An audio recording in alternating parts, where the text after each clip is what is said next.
Hello, my friends, and welcome back. Thank you very much for being with me again today. I will cover a very irritating article, and it's irritating because you have a person, which is Lori Lightfoot, the Chicago mayor that lost the primaries to be, elected again as the mayor of Chicago after, in my assessment, wrecked it. She is a openly lesbian black woman. She identifies as that, so she is very proud of it. Good for you. I don't really care.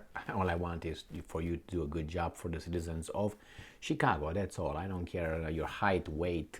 I care about your intelligence, though, and your heart. Anyway, so this is Lori, and Lori lost. And I'm not surprised. First, I was surprised when she got elected, but I said, well, some people get drunk in the election day, so there you have her. So anyway, she got over there. I think she wrecked it, and I will put her statements that I will read in my life experience, in the context of two examples from my life that I would say how much lack of self-awareness this person has, okay? And not only. Let's get going with this little article here. So, National Review, today, March 1st, 2023. This is what she says, and I'm quoting. Look at her. I'm a black woman in America, end quote. Chicago Mayor Lori Lightfoot blames election loss on racism, sexism. Well, I will start by saying this. How can you say that when you were elected already to be a mayor? I mean, if what you say or what you imply by that were true, you would not be around any position of power. You are the mayor of Chicago, and you cry that is because of this and this. Only now that you lost? How about when you won? This bothers me when I hear people crying that and they fall, or they just, the system, follow the system, but they don't win this time. And they say it must be something else. How did you get there? Well, let's see what else this Lori has to say. So Chicago Mayor Lori Lightfoot attributed her election loss to racism and sexism in comments to reporters Tuesday night, glossing over the impact of violent crime which surged in the Windy City during her tenure. Lightfoot failed to make the April runoff, losing to Paul Vallas and Brandon Johnson, who outflanked her from the right and left respectively. Crime had become the leading issue in the election, leading Lightfoot to pivot towards supporting the police. She pivoted towards that. So, and this is what she said. I'm a black woman in America, of course, end quote, she replied when asked by a reporter if she had been treated unfairly. According to the New York Post, Lightfoot neglected to mention that Johnson is also black. Well, she can do many other things. So so here it says, Lightfoot is the first black woman and the first openly gay person to lead the nation's third largest city.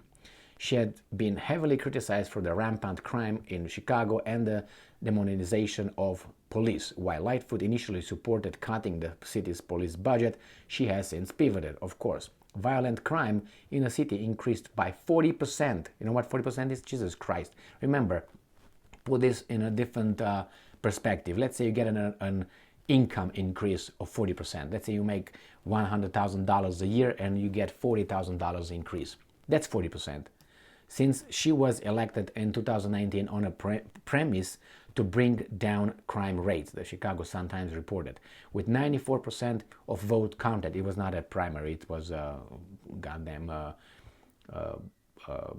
election for the mayorship, who was the tough on crime choice of the federal order of the police is leading with a plurality of 34%, Okay, that's it with Lori, who she's very thankful for this great country for offering her the chance to become the mayor of the third largest city in the United States. And she puts that on black woman in America. Now, let me give you two examples, my real life examples. I will start with the most recent one, and that was Monday. Monday, I had to go to Chicago, Illinois. I went over there on a business trip, and I've been many big towns, small towns, and unfortunately you pay for everything in Chicago. If you look left, you pay $5. If you look right, you pay $10. Right? So I had to obviously park my car somewhere in Chicago. So I picked a regular parking spot. So I went over there. I parked my car. I took care of my business with the ladies of the night. I mean, with the official business I was in over there, and came back. Got out of the garage, the parking. You know how much it was? For 3 hours. Yeah, I lasted 3 hours. 3 hours.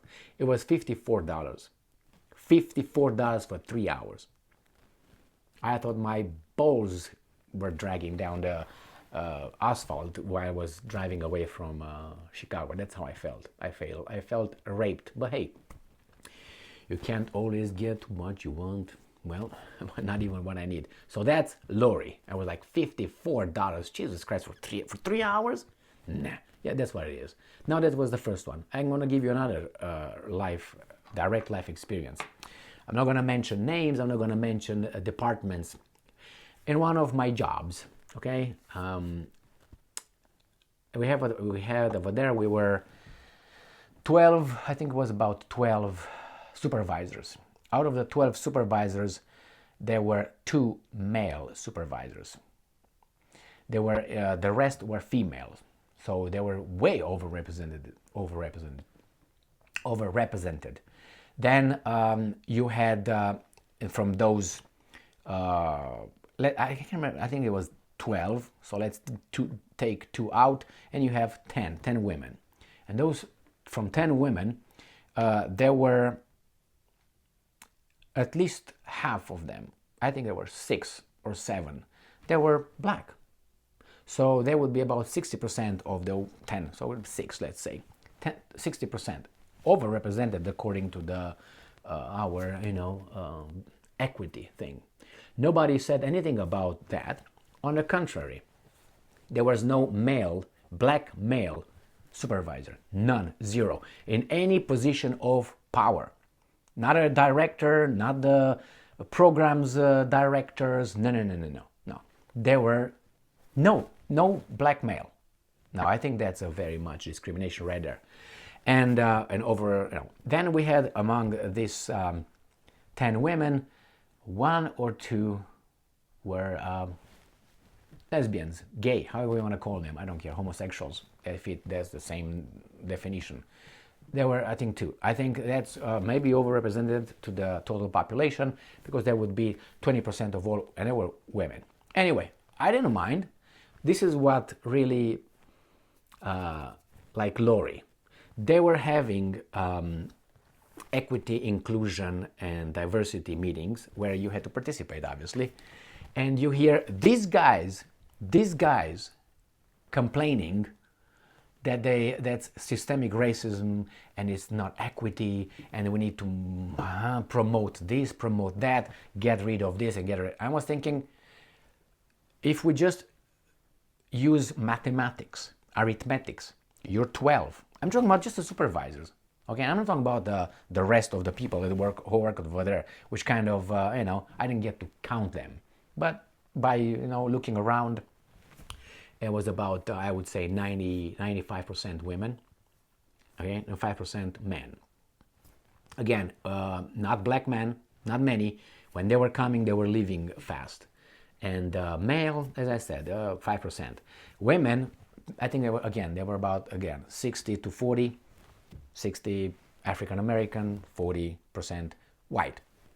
And during these meetings that we had to participate, mandatory, they were talking about exactly this: diversity, inclusion, and equity. And they were saying that it doesn't represent the society and so on. And we have to promote. And remember, the director was a white female. You can't make shit up. So she was over there and she was crying about inequity when she was a female white, so she should have just said, you know what, I quit because I believe in what this bullshit you guys are saying. I'm gonna quit. So I'm gonna let a different person here just because the way they look. And that person was in charge of this kind of meetings, white woman, and she was crying about systemic racism, You should get the fuck out. You should be the first one. She never went out. And anyway, that's another example. And again, when these guys are saying, well, systemic this, systemic that, do you remember former President Barack Obama with his lady? Remember that? What was he? Well, he was biracial, but he identified as black. And he was called the first black president, the black president, the black president. He was as black as he was white. Again, and they remember Eric Holder? Who was Eric Holder? What position he had? If you want, look into the Supreme Court justice and see how many are over there and who's overrepresented. I bet you look over them. Look at Sotomayor. Look at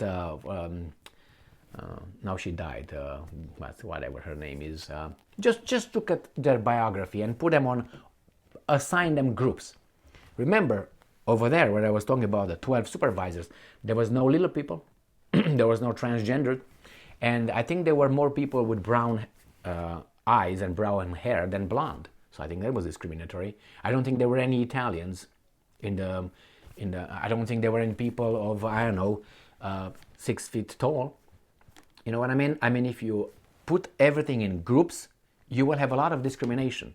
You don't have any, this ethnicity or that ethnicity or race. I mean, there are races that were not represented over there, and the nationality. So what are we going to do? So you see, it's just focusing on certain areas. I mean, if we're about to uphold justice and equity, then, we should look for that. But justice and equity, they don't go together. Because equity means we're going to somehow get from these guys and give to these guys so we can equalize them. But not even that. I don't care, man. If you're in a position of control and power, I don't care how many bowls you got, how tall you are, how fat you are.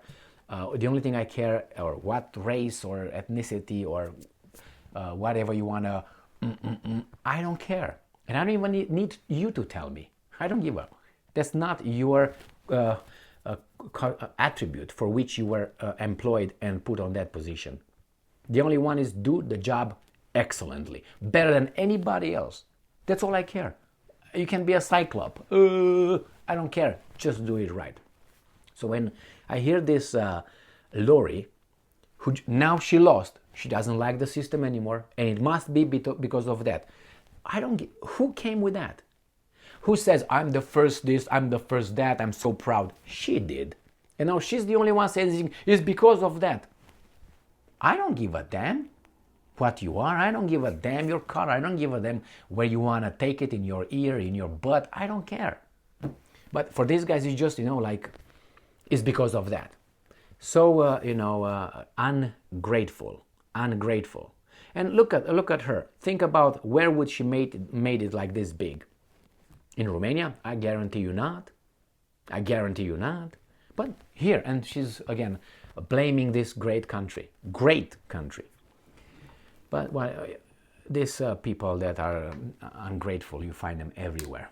The problem is she up the whole thing. The city is like this, and she wanted to be continuing doing it. And remember, the one that's going to come out over there is not going to be his own probably man or person over there, because the interests behind are bigger than the person. In a case of Lightfoot, I don't know. I follow this person articles. I listened to her. I saw her, not face to face, in videos. She was. You can be rude. I'm okay with being rude if you're good at what you're doing, not being rude. I mean, at your job. I don't care. That's why I didn't have a problem with let's say, Trump. Oh, he's rude. Well, that's the reason. Is he doing a good job? If he's doing a good job, I don't care if he's rude. I mean, the best scenario would be doing a good job and being nice, or pleasant or civil. But I take a rude person that's doing the job than a nice person not doing the job any day. Thank you very much for being with me again today. Stay strong, stay smart, look for the truth, and be just.